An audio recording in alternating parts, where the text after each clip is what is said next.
রাসূল সাল্লাল্লাহু মিম্বরে দাঁড়িয়ে তিনি খুতবা দিচ্ছিলেন।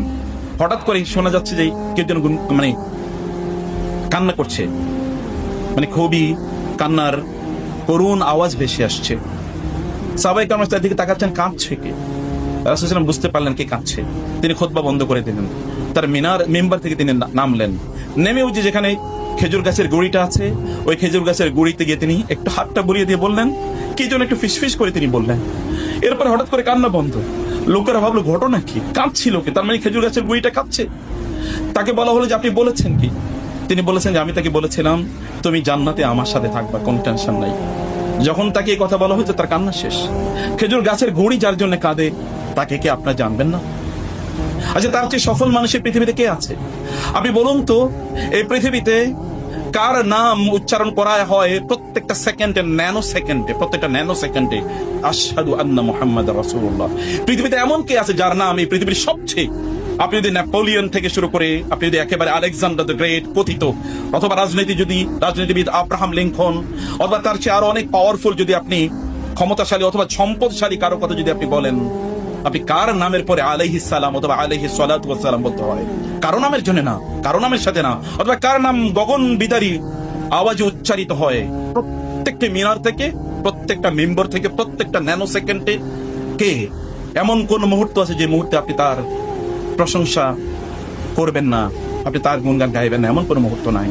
আর তার গুণগান তো আপনার অন্তরে যত ব্যাধি আছে এই সকল ব্যাধি দূর করে দেয়। এই পৃথিবীতে তার চেয়ে সফল কে? আপনি যদি পৃথিবীর সর্বশ্রেষ্ঠ সফল মানুষের দিকে তাকাতে চান যার কোনো প্যারালাল কেউ নাই, আপনি যদি মাইকেল এইচ হার্টের বইটা পড়েন যেখানে বলা হয়েছে 100 এই পৃথিবীর শ্রেষ্ঠতম 100 মানুষ, সেখানে দ্বিতীয়ত বলা হয়েছে কেবল আইজাক নিউটনকে। আপনি বলুন আইজাক নিউটন কি করেছে? তিনি ফিজিক্সের কিছু থিওরি কেবল বর্ণনা করেছেন, কেবল ফিজিক্স, আর কোনো জায়গা না। আর আপনি বলেন তো মুহাম্মদুর রাসূলুল্লাহ সাল্লাল্লাহু আলাইহি ওয়াসাল্লাম কেবল কি ফিজিক্সের কথা বলেছেন? আপনি কোরআন খুলুন, আপনি দেখেন তো ফিজিক্সের উপর কত শত আয়াত আছে, আপনি দেখেন তো কেমিস্ট্রির উপর কত শত আয়াত আছে, আপনি দেখেন কসমোলজির উপর কত শত আয়াত আছে, ওশনোগ্রাফির উপর কত শত আয়াত আছে, আপনি দেখেন যে অন্টোলজির উপর কত শত আয়াত আছে, আপনি দেখেন না এমনকি এই যে হিউম্যান অ্যানাটমি এর কথা বলছি আমরা, অথবা এমব্রিওলজি এর উপর কত আয়াত আছে আপনি দেখেন। যদি তাকে আইজাক নিউটনকে যদি সেকেন্ড অবস্থান দেয়া হয়, তাহলে আইজাক নিউটনকে যদি 1 দেয়া হয়, তাহলে আমার রাসূলকে কত কোটি দিতে হবে এটা আমি জানি না। It is impossible to compare. এটা কম্পেয়ার করাই যায়। Greatest human being, greatest genius, তার চেয়ে জিনিয়াস এই পৃথিবী কখনো দেখে না, আর এই পৃথিবী কোনোদিন দেখবেও না। ওয়া আহসানু মিনকা লাম তালিদ মান লাম তারা কাত্তু আইনি ওয়া আজমালু মিনকা লাম তালিদিন নিসাউ খুলিকতা মুবাররাআন মিন কুল্লি আইবিন কাআন্নাকা খুলিকতা কামা তাশাউ। তার কবি তাকে লক্ষ্য করে বলেছেন, আপনার চেয়ে সুন্দর এই পৃথিবীর কোনো নারী কোনো সন্তানকে কোনোদিন জন্ম দিতে পারে নাই। আপনার চেয়ে এত চমৎকার, এত এত এত এত আকর্ষণীয় কোন মানুষ পৃথিবীর কোন চোখ কোনোদিন দেখে নাই। মনে হচ্ছে যেন আপনি আপনার রবকে বলেছেন যে আপনি আমাকে এভাবে এভাবে বানান, এবং আপনার চয়েস অনুসারে আপনাকে বানিয়ে দেওয়া হয়েছে। অসাধারণ ব্যক্তিত্ব।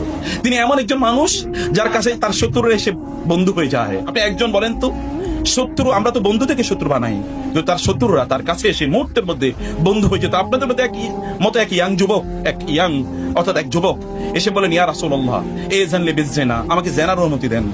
রাসূলুল্লাহ সাল্লাল্লাহু আলাইহি ওয়াসাল্লাম বললেন, তুমি বলো কি? বলে, হ্যাঁ আমাকে জেনার অনুমতি দেন। রাসূলুল্লাহ সাল্লাল্লাহু আলাইহি ওয়াসাল্লাম বললেন, তুমি কি তোমার মায়ের সাথে জেনা করবে? বলে, না ইয়া রাসূলুল্লাহ, এটা তো আমি করতে পারি না। তিনি বলে, তাহলে লোকেরা তাদের মায়ের সাথে তোমাকে জেনা করতে দিবে কিভাবে? তুমি কি তোমার মেয়ের সাথে, তোমার বোনের সাথে, তোমার খালার সাথে, তোমার ফুফুর সাথে, এবং ইত্যাদি ইত্যাদি তিনি বললেন না। যুবক বলে, না ইয়া রাসূলুল্লাহ, এটা হতেই পারে না। রাসূলুল্লাহ তখন কেবল তার বুকে একটু হাত রাখলেন, এতটুকু হাতটা রেখে তার জন্য দোয়া করলেন 3টা শব্দ, আল্লাহুম্মা তাহহির কলবাহু ওয়াগফির যামবাহু ওয়া হাসসিন ফারাজাহু। 3টি দোয়া। হে আল্লাহ, তুমি তার অন্তরটাকে পবিত্র করে দাও, তার লজ্জাস্থানকে একটা সুদৃঢ় দুর্গের মতো করে দাও যেন এটা অপব্যবহার না হয়, এবং তুমি তার গুনাহগুলো মাফ করে দাও। সহিহ বুখারী হাদিস। এরপর যিনি হাদিসটা বর্ণনা করছেন তিনি বললেন, ফাকানা হাযা শাব হাযাল ফাতা লা ইয়ালতাফিতু ইলা আহাদিন বাদা। এরপরে এই যুবককে জীবনে কোনোদিন মাথা উঁচু করে হাঁটতে দেখি না। মাথা নিচু করে কেবল একটা দোয়া, কেবল বুকের উপর হাত রেখেছে, আর কিছু।